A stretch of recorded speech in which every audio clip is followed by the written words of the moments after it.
दुख दर्द भाव के सब मिटे सतगुरु चरण नित से।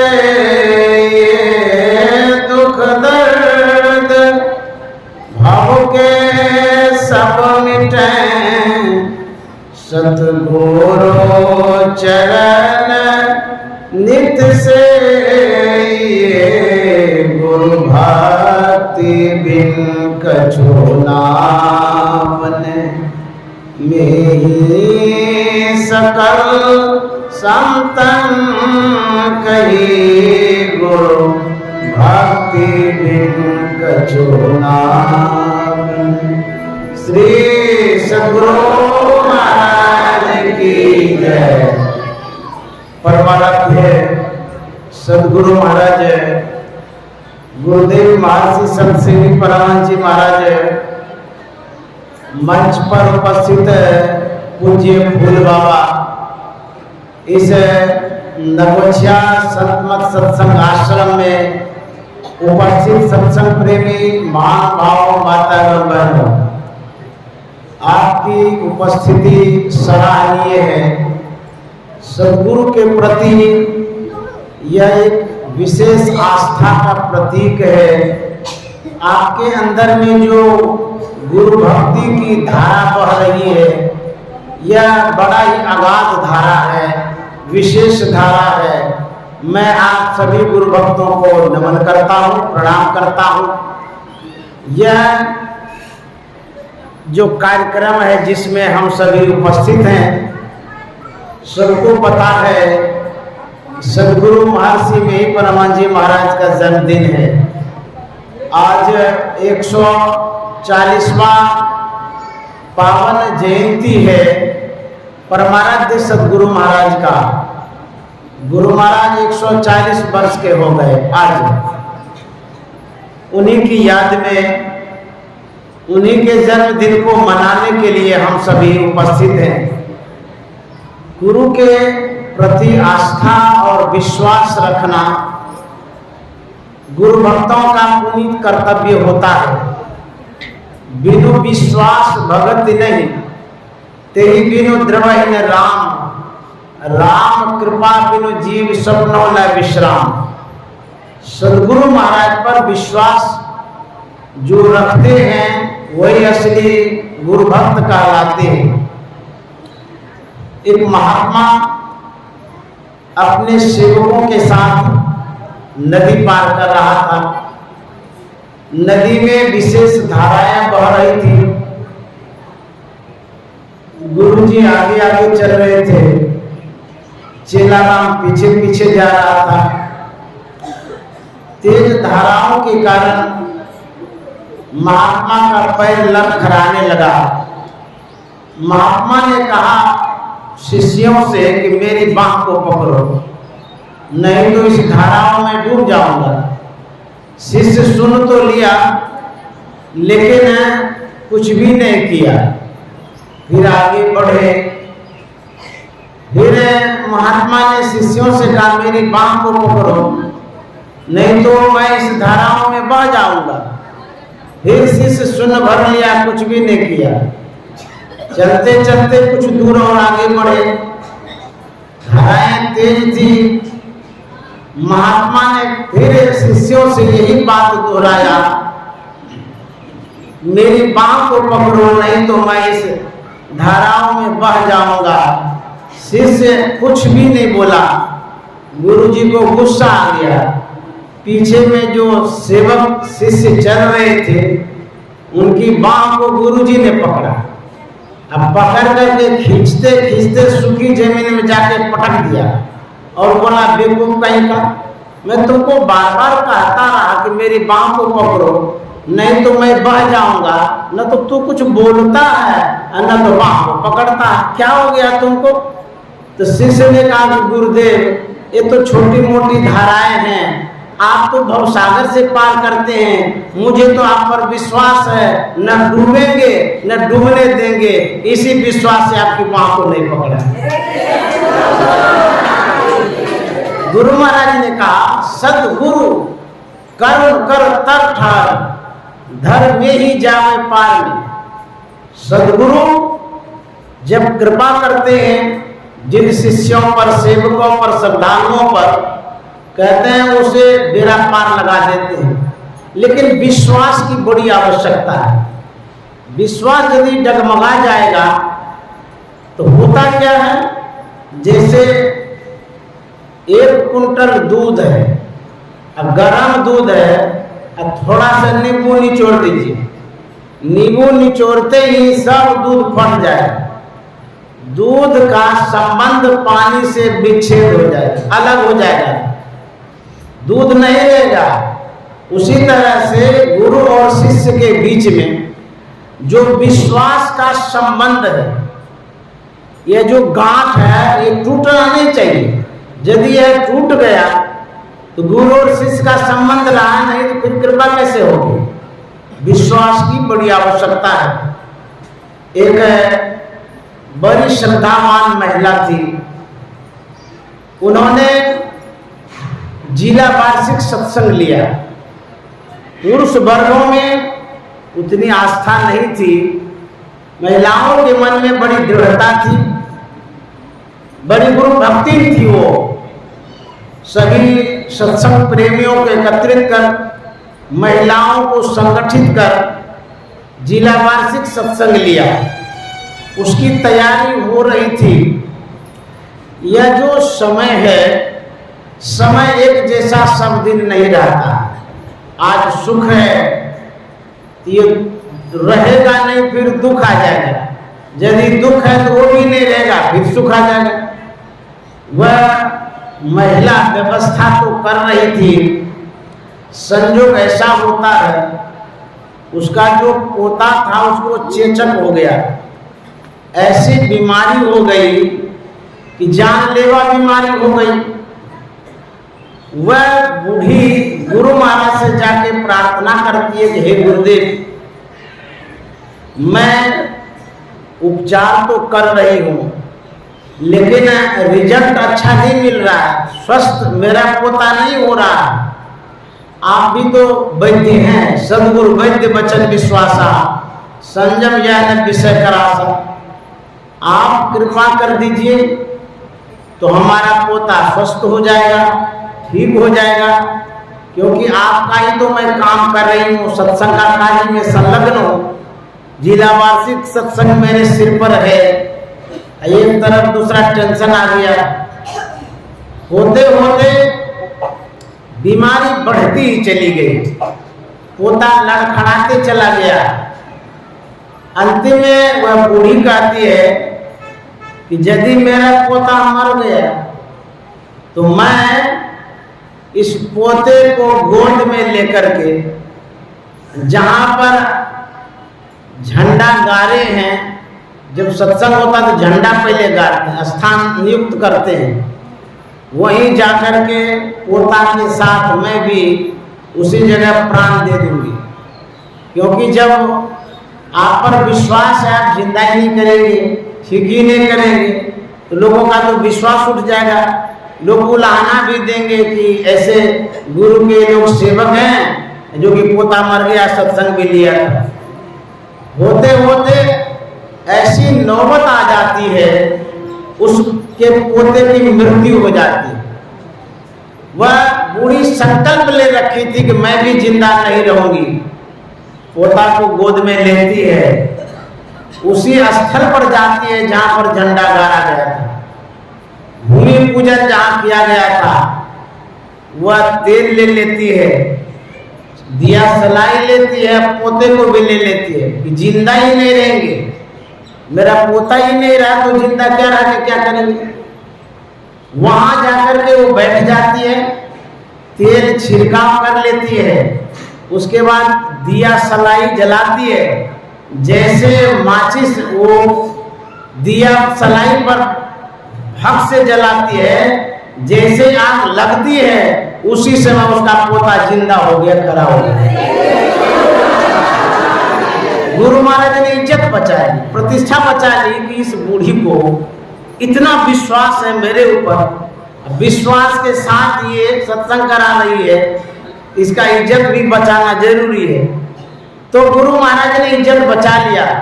जब विश्वास आप रखते हैं, कोई भी काम दुनिया में संभव नहीं है, सब संभव हो जाता है। इसलिए गुरु पर विश्वास रखना चाहिए। हम लोग गुरु को याद क्यों करते हैं? किसी को याद इसलिए करते हैं, कहीं न कहीं उसका उपकार मेरे जीवन में है।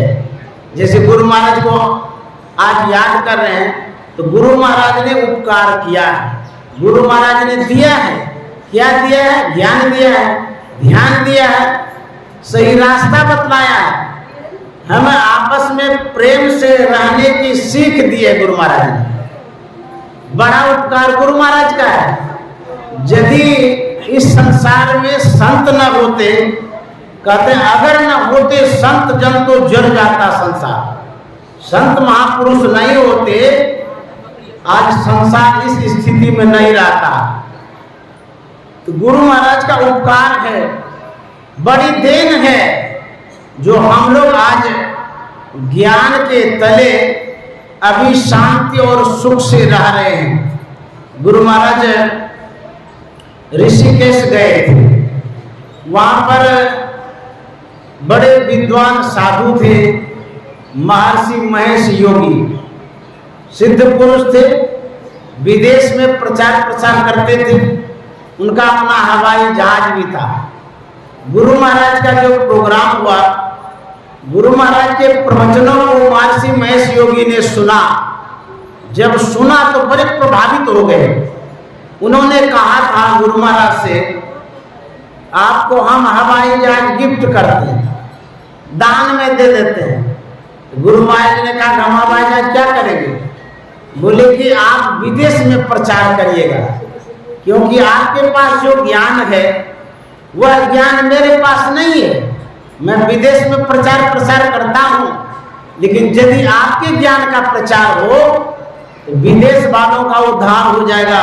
इसी कारण से आप हवाई जहाज ले लीजिए, आप भी विदेश में प्रचार करिए। यदि हम लोग रहते, हवाई जहाज कौन के साइकिल भी देता तो छोड़ते ही नहीं, लेकिन गुरु महाराज ने कहा मुझे आपके हवाई जहाज की आवश्यकता नहीं है, मेरे पास हवाई जहाज है। महर्षि महेश योगी ने कहा आपके पास कौन सा हवाई जहाज है? तो गुरु महाराज ने कहा था बैलगाड़ी वाला हवाई जहाज है, उसी से मैं चलता रहता हूँ। तो गुरु महाराज ने कहा था पहले मैं अपने देश के अंधेरे को दूर कर लूं, उसके बाद विदेश में जाकर के उजाला करूंगा। यदि प्रलोभन में आकर के गुरु महाराज चले जाते विदेश, तो आज हम लोगों का क्या होता? हम लोगों की क्या दशा होती? जो हम लोग बिंदु ध्यान नाद ध्यान की चर्चा करते हैं, यह विदेश में बड़े बड़े विद्वान को पूछिएगा तो पता नहीं है, लेकिन पूर्वी पास, कचिया पास, कुदान पास, हरबाहा, चरबाहा, सबको एक समान अंतर का ज्ञान गुरु महाराज ने प्रदान कर दिया है। ये उनकी विशेषता महत्ता है। हमारे गुरु महाराज सदा से दीनहीन दुखी को अपनाते रहे, उनको सम्मान देते रहे। हम लोग जातीयता के जहर में घुटते रहते हैं, घुलते रहते हैं, मरते रहते हैं।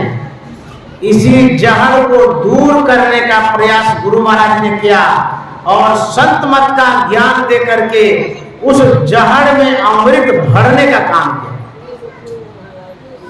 इस दीवार को गुरु महाराज ने तोड़ा है। बड़ा मतभेद था, भेदभाव था, जो गुरु महाराज ने ज्ञान दे करके हम लोगों को एक सूत्र में बांध दिया, प्रेम के बंधन में बांध दिया, एक रूपता के बंधन में डाल दिया। सभी धर्मों को समान रूप से एक धारा में जोड़ दिया। ये परमानंद की बड़ी कृपा रही है। एक बूढ़ी गांव देहात की थी, बड़ी गरीबी नहीं थी, लेकिन बड़ी श्रद्धा उनके अंदर में। वह कुप्पा घाट जाती है, परमानंद सदगुरु महाराज के चरणों में प्रणाम निवेदित करती है, हम लोग जब जाते हैं यथासंभव जितनी योग्यता हमारे पास होती है जरूर कुछ न कुछ चरणों में चढ़ाते हैं। बूढ़ी गरीबनी थी, उनके पास 4 आना था, वह आंचल से 4 आना खोलती है, गुरु महाराज के चरणों में चढ़ाती है। यहाँ तक तो ठीक ही रहा, चढ़ा करके उसके बाद गुरु महाराज से कहती है कि बाबा इस 4 आने का भंडारा कर दीजिएगा। सब लोग हंसने लगे, बोले कि कितनी भोली है ये, एक तो 4 आना चढ़ाई है और उसमें गुरु महाराज से कहती है भंडारा कर दीजिएगा। 4 आना में कौन भंडारा हो? सबके सब उसके भोलेपन पर हंस रहे थे, लेकिन गुरु महाराज उस गुरु भक्ति का, उस श्रद्धावान बूढ़ी का हृदय का किताब पढ़ रहे थे। इसके हृदय में क्या बात है, बड़ी श्रद्धावान थी। जब सब शांत हो गए तब गुरु महाराज ने अपने रसोइये से कहा था ये जो 4 आना इस बूढ़ी का है इसको अलग रखो, यदि मिल जाएगा तो पता ही नहीं चलेगा इसका 4 आना कहाँ चला गया। अलग में रख दो। जिस दिन कुप्पा घाट में सबसे बड़ा भंडारा होगा, विशाल भंडारा होगा, उस दिन इस बूढ़ी के 4 आने का नमक खरीद करके उस भंडारा में लगा देना, इस बूढ़ी का बड़ा भंडारा हो जाएगा। 4 आने में उस समय नमक बहुत होता था। अच्छा, बिना नमक का कोई भंडारा होता? दाल में नमक, सब्जी में नमक, तो जब सब कोई नमक खा ही लिए तो 4 आने में बड़ा भंडारा हुआ कि नहीं हुआ?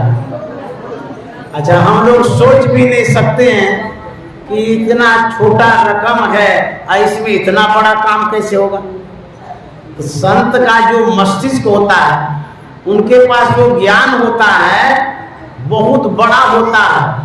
सतगुरु सुख के सागर, शुभ गुण आगर, ज्ञान उजागर है, ज्ञान के वो उजागर होते, गंगा सागर के समान उनके पास ज्ञान होता है। तो हम जो उनके चरणों में जुड़े, इसी कारण से उन्होंने गरीबों को, दीनहीन को, दुखी को अपनाया है, चरण शरण में स्थान दिया है, इसीलिए हम सब उनसे जुड़ गए हैं। हमारे गुरु महाराज ऐसो को उदार जग माही, बिन सेवा जो द्रव्य दीन पर तुम सरिस को नहीं। बड़े उदार हमारे संत होते हैं और हमारे गुरु महाराज भी ऐसे ही उदार थे। जाड़े का मौसम था, बड़ी ठंड पड़ रही थी, लोग गर्मी में, ठंडा में, बरसात में, आंधी में, तूफान में भी संत सद्गुरु के चरणों में जाते हैं अपना उपस्थिति दर्ज कराने के लिए, दर्शन करने जाते हैं। जाड़े का मौसम था, एक श्रद्धालु बेशकीमती कम्बल लेकर के आता है कुप्पा गुरु महाराज को चढ़ाने के लिए। धनाढ्य व्यक्ति था, अमीर था, पैसा वाला था, बहुत दाम का कम्बल खरीदा कि गुरु महाराज को देंगे, ओढ़ेंगे। वो कुप्पा घाट आया, दर्शन दरबार में वो उपस्थित हुए, और भी लोग प्रणाम कर रहे थे, जो चढ़ाना था चढ़ा रहे थे। ये भी भगत बड़ा कम्बल था, कीमती कम्बल गुरु महाराज के चरणों में चढ़ाया। जो भी दर्शक थे कम्बल को देख करके सबकी निगाहें उस ओर चली गई। बाप रे बाप, कितना कीमत का कम्बल चढ़ा रहा है आदमी, बड़ा अमीर आदमी है। वो चढ़ा देता है, प्रणाम करके वहीं पर खड़ा हो जाता है। इतनी ही देर में परमानंद सद्गुरु महाराज की दृष्टि पड़ती है उन व्यक्ति पर। बूढ़ा था, गरीब था, सही वस्त्र शरीर पर नहीं था, जाड़ा के कारण वहीं थर-थर कर रहा था।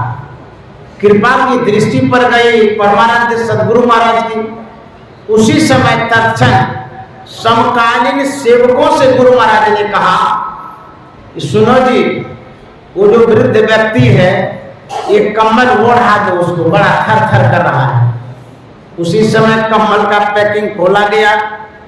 वो आदमी देख रहा था जो चढ़ाया, उसके बाद उसको ओढ़ा दिया। जिस बूढ़े को, गरीब आदमी को कम्बल ओढ़ाया, भाव के आंसुओं से वो रोने लगा।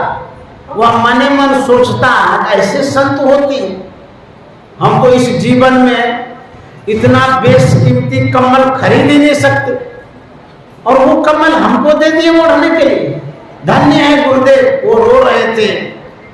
और जो व्यक्ति कम्बल चढ़ाया था उनके मन में क्या होता है, ये तो हमारा चढ़ाना निरर्थक हो गया, बेकार हो गया, क्योंकि हम तो चढ़ाए थे गुरु महाराज के लिए, उन्होंने तो उपयोग किया ही नहीं, तो बेकार ही चला गया चढ़ाना। मन की जाने से गुरु कहाँ छिपावे। गुरु महाराज इस बात को जान गए कि जिसने कम्बल चढ़ाया है वो मन में सोचता है कि निरर्थक हो गया। उस व्यक्ति को गुरु महाराज करीब बुलाते हैं, बोलते हैं आप क्या सोचते हैं, आपने जो कम्बल चढ़ाया वो निरर्थक हो गया। नहीं हुजूर, मेरे मन में हो गया ये बातें कि हम गुरु महाराज के लिए चढ़ाए थे, वो तो उपयोग में लाए नहीं, तो दूसरे को दे दिए, इसका क्या फल होगा, हमको कुछ तो फल मिलेगा नहीं। गुरु महाराज ने कहा तुमने जो कम्बल चढ़ाया हमारी खुशी के लिए चढ़ाया। बोले हाँ गुरुदेव, आप ओढ़ते तो बड़ी खुशी मिलती, लेकिन आप नहीं ओढ़े तो मेरे मन में दुख हो गया। बोले सुनो, उस आवश्यक व्यक्ति को ओढ़ा करके जितनी खुशी हमको मिल रही है, ओढ़ करके हमको उतनी खुशी एकदम नहीं मिलती। तब वो बड़ा खुश हो गया। ऐसे उदार प्रवृत्ति के हमारे गुरु महाराज थे। संत सद्गुरु अंतर्मुख होते हैं और उनकी शक्ति अद्भुत होती है। एक बार गुरु महाराज बरामदे पर बैठे हुए थे, सेवा में गुरु सेवी भगीरथ दास जी महाराज थे। गुरु महाराज अंतर्मुख हो गए। जब साधक या संत अंतर्मुख हो जाते हैं तो उनकी चेतना सिमट जाती है। जब चेतना सिमट जाती है, शरीर जड़वत सा नजर आता है। गुरु महाराज की गर्दन झुक गई तो पूज्य भगीरथ बाबा के मन में होता है कि गुरु महाराज सो गए हैं, नींद आ गई है, इसीलिए गर्दन झुक गई। ऐसा करते हैं, गुरु महाराज को अंदर ले जाते हैं, बिछावन पर लिटा देंगे, वहां सो जाएंगे। तो कान के पास जाकर के भगीरथ बाबा कहते हैं हुजूर अंदर चला जाए। तो गुरु महाराज यथावत रहे, हिले भी नहीं, उसी अवस्था में रहे। तो भगीरथ बाबा के मन में होता शायद सुने नहीं होंगे, फिर जोर से कहते हैं कि हुजूर अंदर चला जाए। तो जोर से जब बोले तो गुरु महाराज आंख खोल करके जोर से कहते हैं अरे हम तो अंदर में हैं, अब कौन सा अंदर लेकर के जाएगा। संतन की गति कोई दादू जाने न कोई, ये संत की गति होती है। सुन्नी सुन सुन के पारा अगुन सगुन नहीं दोई। संत महात्मा अंतर्मुखी होते हैं, हम लोग बहिर्मुखी होते हैं। उनकी चेतना सिमटी हुई रहती है, सूरत समेट करके रखते हैं वो। ऐसे हमारे परमानंद सदगुरु महाराज थे। गुरु महाराज गए थे बंगाल क्षेत्र में, जिन भक्तों के यहाँ रुके हुए थे उनके छत पर गुरु महाराज का निवास था, 3 तल्ला पर। उन दिनों गुरु सेवी भगीरथ दास जी महाराज गुरु महाराज को गोद में उठा कर ले जाते थे। सीढ़ी बड़ी छोटी थी, अब बड़ी ऊंचाई थी। भगीरथ बाबा ने जब देखा सीढ़ी बहुत ऊंची है, सकड़ी भी है, अब गोद में ले जाएंगे, कहीं लड़खड़ा गया हाथ, वजन है, कुछ हो गया तो गुरु महाराज से प्रार्थना करते हैं भगीरथ बाबा, हे गुरुदेव आपको हम उठाने जा रहे हैं, दूर ले जाना है, छत के ऊपर में सकड़ी सीढ़ी है, आप हल्के हो जाते, उठाने में ले जाने में आसान होता है। तो गुरु महाराज से प्रार्थना भी करते हैं, प्रणाम भी करते हैं। प्रणाम करके उठाने के लिए हाथ लगाते हैं। जैसे हाथ में उठाते हैं गुरु महाराज एकदम नन्हे मुन्ने बच्चे के समान हल्के हो गए। बड़ी सुगमता पूर्वक सीढ़ी से ऊपर ले गए। जब तक वहां रहना था तब तक रहे। भगीरथ बाबा के मन में हुआ, हम प्रार्थना किए, गुरु महाराज सुन लिए, बड़े हल्के हो गए, बच्चे के जैसे लगे। अब उतारना भी तो है, फिर एक बार प्रार्थना करते हैं, फिर उनकी कृपा हो जाएगी, आसानी से उतार लेंगे। फिर गुरु महाराज से प्रार्थना करते हैं, हे गुरुदेव चढ़ा तो लिए, बड़े हल्के आप हो गए थे, एक बार और हल्के हो जाएंगे तो हम आपको नीचा आसानी से उतार लेंगे। प्रार्थना करके प्रणाम करके भगीरथ बाबा मन से उठाते हैं कि गुरु महाराज जरूर कृपा करेंगे। जैसे ही उठाए हाथ में, जैसे लगा कि फूल हाथ में आ गया। जो संत होते हैं अष्ट सिद्धि नव निधि के दाता, अष्ट सिद्धि संत के पास होती है। हल्के हो जाते हैं, भारी हो जाते हैं, दूर से दूर तक देख लेते हैं। भक्तों के योगक्षेम को वो वहन करते हैं। ऐसे हमारे सदगुरु महाराज थे, जिनकी यश और कीर्ति इतनी देर तक आप सुन रहे थे। उनका जन्म मधेपुरा जिला स्थित खोखसी श्याम गांव में नाना के यहाँ 28 अप्रैल 1885 ईस्वी मंगलवार को हुआ था। हमारे सदगुरु महाराज मंगल मूर्ति थे, तो मंगल मूर्ति सदगुरु का मंगलवार के दिन अवतरण हुआ था। और यहाँ रहे कितना दिनों तक? 101 साल, 1 महीना 11 दिन, इतने दिनों तक गुरु महाराज रहे थे। 1986 ईस्वी रविवार को गुरु महाराज परलोक सिधार गए थे, और बाबा देवी साहब भी रविवार को ही गए थे। महर्षि संत सेवी जी महाराज सोमवार को गए थे। इस तरह से जाना होता है संत महापुरुषों का। तो गुरु महाराज 101 वर्ष तक रहे। जब गुरु महाराज का जन्म हुआ था, उस समय उनके परिजन ने देखा उनके सिर में 7 जटाएं हैं। बड़ा आश्चर्य लगा। कोई भी बच्चा सिंपल सा जन्म लेता है, लेकिन इसमें तो अलौकिकता, अद्भुतता है। ये जटाएं कैसे हो गई? उससे पता चला ये कोई न कोई ऋषि मुनि है, ऋषि मुनि के अवतार में आए हैं। जब कंघी से उन जटाओं को सुलझा दिया जाता था, लेकिन दूसरे दिन फिर 7 की 7 जटाएं हो जाती थी। सुलझाते रहे, लेकिन वो जटा सुलझा ही नहीं। ज्योतिषों ने नामकरण किया। ज्योतिष नाम रखते हैं रामानुग्रह लाल दास, और उनके जो चाचा जी थे भरत लाल दास, उन्होंने जब महर्षि में परमहंस जी महाराज की विलक्षणता को देखा, अद्भुतता को देखा, इनका नाम रख दिया मेहिलाल दास, क्योंकि महीन बुद्धि थी। बुद्धि के महीन थे, संस्कार के भी महीन थे। इस तरह से जो मेहिलाल दास रखा गया चाचा के द्वारा, वह आज तक रहा।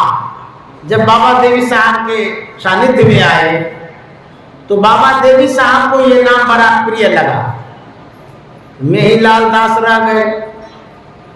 तो गुरु महाराज का नामकरण हुआ था रामानुग्रह लाल दास। चाचा जी ने नाम रखा मेहिलाल दास। इस तरह से जब गुरु महाराज 4 वर्ष के हो गए,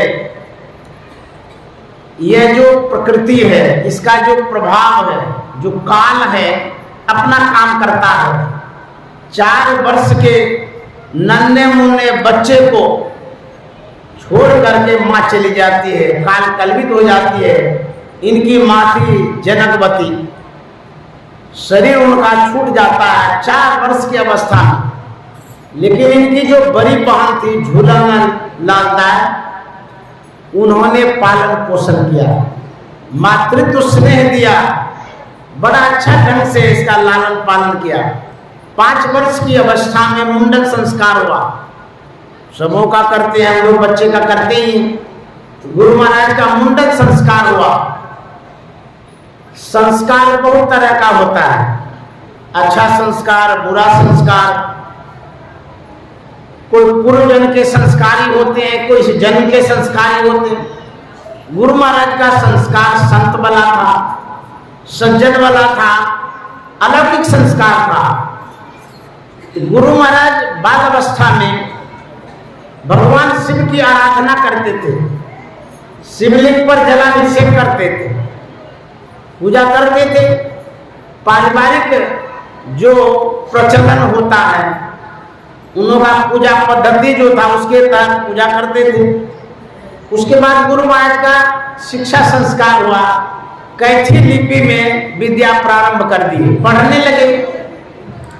जब गुरु महाराज पढ़ रहे थे कैथी लिपि में, हिंदी में भी पढ़ाई होती थी, उसमें भी पढ़ रहे थे।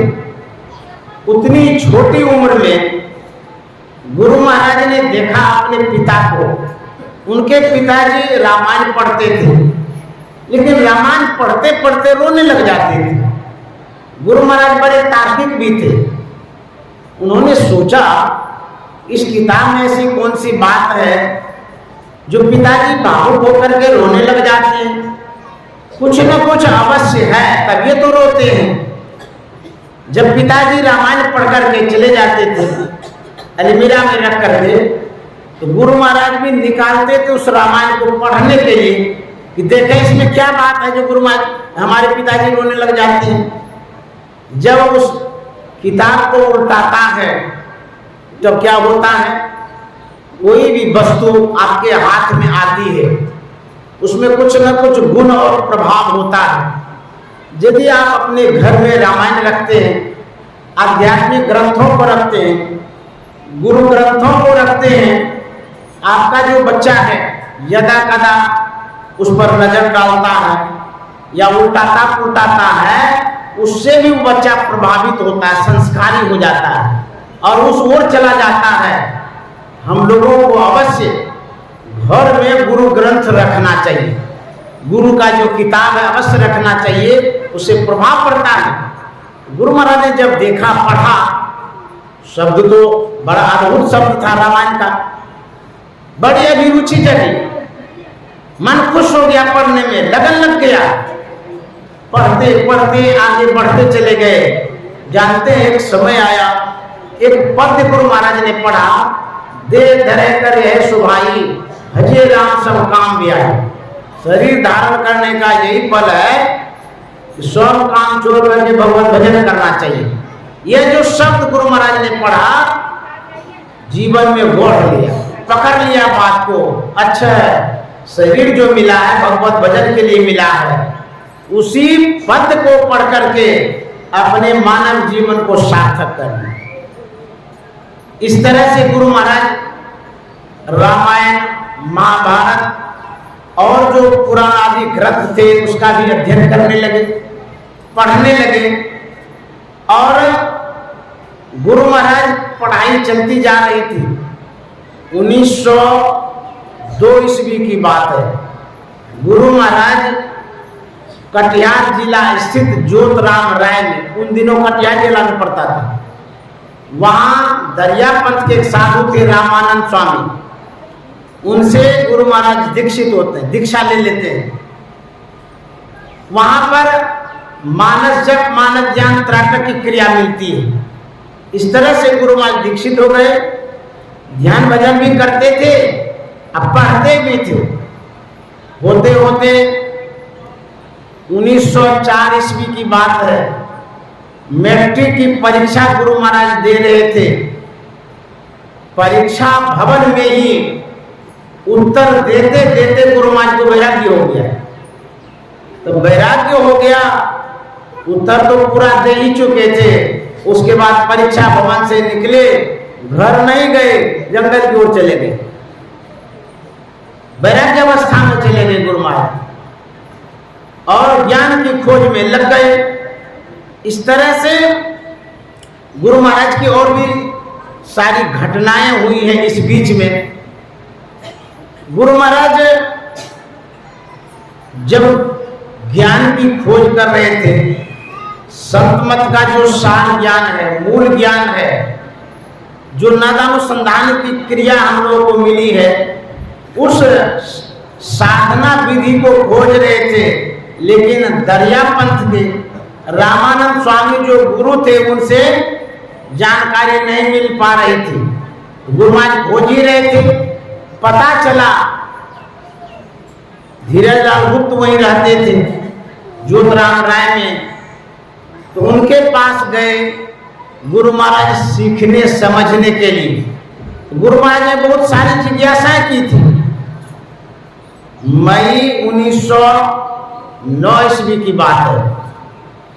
उस समय से लेकर के जुलाई 1909 ईस्वी तक 3 महीना होता है, लगातार 3 महीनों तक गुरु महाराज संत मत की बात धीरज लाल गुप्त से सीखते रहे, बातचीत करते रहे। न तो धीरज लाल गुप्त रात में सोए, न तो गुरु महाराज सोए। 3 रोज का हम लोग का यज्ञ होता है विवाह शादी का। 1 रात 2 रात जब जग जाते हैं, तीसरे रोज खटिया पकड़ लेते, जगना मुश्किल हो जाता है। लेकिन ऐसे महापुरुष थे 3 महीनों तक न तो दिन में सोए न रात में सोए, दोनों आदमी। गुरु महाराज ने जब संत मत को समझा, कहा था मैं संत मत को समझते समझते इतना समझ गया कि मुझे संत मत से कोई हिला नहीं सकता है। अब बुझिए, तो गुरु महाराज ने धीरज लाल गुप्त से कहा आप हमें दीक्षा दे दीजिए। तो धीरज लाल गुप्त ने कहा नहीं, हम तो गृहस्थी हैं, आपको हम दीक्षा नहीं दे सकते हैं। इस पर गुरु महाराज ने कहा था यदि आपके जैसा ज्ञान मुझे एक कुत्ता से मिलेगा तो उसे भी मैं गुरु बना लूंगा। आप कहते हैं हम गृहस्थ हैं, अरे आपके पास तो बहुत ज्ञान है, इसीलिए आप हमें दीक्षा दीजिए। धीरज लाल गुप्त ने कहा कि दीक्षा तो मैं नहीं दूंगा, लेकिन इसकी व्यवस्था हम कर देंगे। धीरज लाल गुप्त पत्र लिखते हैं रामदास को। बाबा देवी साहब के शिष्य थे रामदास और धीरज लाल गुप्त भी थे, दोनों गुरु भाई थे। उस समय रामदास बाबा देवी साहब के पास पंजाब में प्रचार करने के लिए गए थे। यहाँ से जब पत्र गया गुरु महाराज का परिचय देते हुए, तो रामदास ने पढ़ा। तो रामदास ने जब पढ़ा तो उधर से उत्तर दिया कि जो महिलाल दास है उसको दीक्षा उक्षा नहीं देना है, क्योंकि वो अपने गुरु पर बड़ा गुरु करता अभिमान है उनको। मुझसे उनकी बातचीत हुई थी, मैं समझा रहा था, लेकिन ये भी बात वो नहीं सुनी। अब बात तलखी में बदल गई थी। तब धीरज लाल गुप्त ने कहा कि देखिए आपके विषय में तो ऐसा ऐसा कह रहे हैं, अब क्या करें। गुरु महाराज ने कहा आप ही बताइए क्या करें। तो धीरज लाल गुप्त ने कहा विनम्रता युक्त यदि आप पत्र लिख देंगे तो जरूर वो मानेंगे। आपका काम यदि बिगड़ गया हो, घर का, परिवार का, कुटुंब का, समाज का यदि बनाना चाहते हैं तो आप झुक जाइए, आपका काम बन जाएगा। आप विनम्र हो जाइए, आपका काम बन जाएगा। यदि आप ऐंठ पर के रहेंगे, अहंकार में रहेंगे, बड़े बन के रहेंगे, काम नहीं बनेगा। तो गुरु महाराज ने देखा कि विनम्रता से काम होने वाला है तो झुक गए। बड़ी विनम्रता युक्त पत्र लिख दिए पूरा परिचय के साथ। तो जैसे रामदास ने पढ़ा पिघल गए, प्रसन्न हो गए, प्रभावित हो गए। जाकर के सब बात बाबा देवी साहब से बता दी। तो बाबा देवी साहब को जब बताए, मिले तो पहले कभी नहीं थे, एक परिचय दिए कैसे महिलाल दास है, वो दीक्षा लेना चाहते हैं, संत मत से जुड़ना चाहते हैं। तो बाबा देवी साहब ने परिचय सुना। दूसरे दिन बाबा देवी साहब कहते अरे रामदास तुमने किस महिलाल का नाम बता दिया, न जाने रह रह करके वो प्रत्यक्ष की भांति मेरे नजरों में सामने में प्रत्यक्ष हो जाता है। अब देखिए ये कौन सा संबंध था, कब का संबंध था। बाबा देवी साहब के सामने में गुरु महाराज प्रत्यक्ष की भांति उपस्थित होते थे, ऐसा बाबा साहब ने कहा था। तब जाकर के उधर से पत्र आता है। बाबा साहब ने कहा था कि ठीक है उनको बोल दीजिए कि दीक्षा दे देंगे। तो धीरेलाल गुप्त ने एक पत्र लिखा। तो राजेंद्र बाबू जो मायागंज में रहते थे, वकील साहब थे, वो भी बाबा देवी साहब के दीक्षित थे। तो उनको पत्र लिखा कि आप वहां जाइए, वहां आपको दीक्षा मिल जाएगी। जब गुरु महाराज मायागंज गए थे राजेंद्र बाबू के पास, तो वहां पत्र दिया गया। 3 रोज तक गुरु महाराज सत्संग किए थे पहले। उसके बाद राजेंद्र बाबू ने दृष्टियों की क्रिया गुरु महाराज को बतला दिया। जब बतला दिया, गुरु महाराज ने कहा था, मैं रामानंद स्वामी से जो दरिया पंथ के साधु हैं उनसे दीक्षित हूँ। उन्होंने जो बतलाया है मानव ध्यान त्राटक की क्रिया, उसको करूँ या ना करूँ। तो राजेंद्र बाबू ने कहा था कोई हर्ज नहीं, आप कर सकते हैं, ये भी करिए वो भी करिए। इस तरह से गुरु महाराज को दीक्षा मिली। वह समय था 1909 ईस्वी का। अब क्या होता है, बाबा देवी साहब से तो भेंट हुई नहीं। बाबा देवी साहब जब आने वाले थे दशहरा के समय, तो राजेंद्र बाबू ने बुलाया था गुरु महाराज को। तो बाबा देवी साहब से अक्टूबर में दशहरा के समय में बाबा देवी साहब से मिला दिया था। ऐसे महान पुरुषों से मिलकर के गुरु महाराज धन्य धन्य हो गए थे, बड़े प्रभावित हो गए थे। गुरु महाराज इतने प्रसन्न हो गए थे कि सदा के लिए अपने आप को समर्पित कर दिए थे। ऐसे महान गुरु थे बाबा देवी साहब। उसके बाद गुरु महाराज बाबा देवी साहब के सानिध्य में रहे, जुड़े रहे, जाते आते रहे। 1912 ईस्वी की बात है। बाबा देवी साहब ने गुरु महाराज को नादानुसंधान की क्रिया बतला दिया, वहीं भागलपुर में 1912 ईस्वी में। नादानुसंधान की क्रिया जब बतला रहे थे तो बाबा देवी साहब ने कहा था कि लाला, मैंने जो क्रिया बतलाई है नादानुसंधान की, पहले तुम दृष्टियों की क्रिया 10 साल तक लगातार करना, उसके बाद तुम नादानुसंधान की क्रिया करना। बाबा साहब के बातों को माने। अब देखिए गुरु महाराज को ध्यान के प्रति लगाव हो गया। 1918 ईस्वी की बात है, जब गुरु महाराज धरारा आए, तो साधना करने के लिए खड्डा खोद लिए, कुआं बना लिए मिट्टी का, खूब गड्ढा खोद लिए, उसमें बैठे। वहां लगातार 3 महीनों तक कठोर साधना गुरु महाराज ने किया। धरारा में शरीर पीला हो गया था, कमजोर हो गया था। डॉक्टरों ने सलाह दिया, इतना कठोर साधना करेंगे, शरीर ही नहीं रहेगा, साधना कहाँ से करेंगे। इसीलिए शरीर पर भी ख्याल रखना चाहिए। तो अब जाकर के गुरु महाराज खाना पीना सही ढंग से करने लगे फिर से। उसके बाद फिर एक समय आता है 1933 ईस्वी की। 1933 ईस्वी में मार्च महीने में गुरु महाराज कुब्बा घाट के गुहा में गए ध्यान करने। वहां पर कठोर साधना करने लगे। 18 महीनों तक लगातार साधना में बैठे रहे। मार्च 1933 ईस्वी से लेकर के 34 ईस्वी में जब भी 18 महीना होता है, तब तक गुरु महाराज ने कठोर साधना की। उसके बाद मोक्ष और मुक्ति को उसी गुफा में प्राप्त किया। इस तरह से हमारे गुरु महाराज ने मोक्ष को प्राप्त किया, निर्वाण को प्राप्त किया, हम लोगों को शांति का मार्ग दिया, सुख का मार्ग दिया है। और इसी रास्ते पे चल करके हम लोगों का कल्याण होगा। यह गुरु महाराज की बड़ी कृपा रही है। आज उनके जन्मदिन पर उन्हें हम याद कर रहे हैं। अवश्य हम लोगों को इस तरह से जयंती में सम्मिलित होना चाहिए, भाग लेना चाहिए, साक्षी बनना चाहिए। इस जीवन का कोई ठिकाना नहीं है, कौन पूछ कर जाएंगे। अब की बार जयंती मना रहे हैं, अब अगला जयंती मनाएंगे कि नहीं मनाएंगे, कभी बीच में चले गए तो हो सकता है। कोरोना में हम अपने परिवार को खोए। विश्व के कितने लोग उस कोरोना में चले गए, कोई ठिकाना नहीं है। बच्चा, जवान, बूढ़ा, बीमार, स्वस्थ, अमीर, गरीब सब गए हैं। और उस कोरोना काल से बच करके यदि हम लोग निकले हैं, ये सदगुरु की बहुत बड़ी कृपा है। हम लोग गुरु ज्ञान के तले रहे। जिस स्थल पर मैं बैठा हूँ, जिस समय मैं नवोच्या में पढ़ता था, मखतकिया में रहता था, बनारसी लाल कॉलेज में पढ़ता था, उस समय मैं आता था तो वो था मंदिर, ये नहीं था। कुलदीप बाबा जिस समय थे, मैं बराबर यहाँ सत्संग में आता था स्टूडेंट लाइफ में। ये छत का जब ढलिया हो रहा था उस समय भी मैं था, पुराना मंदिर का।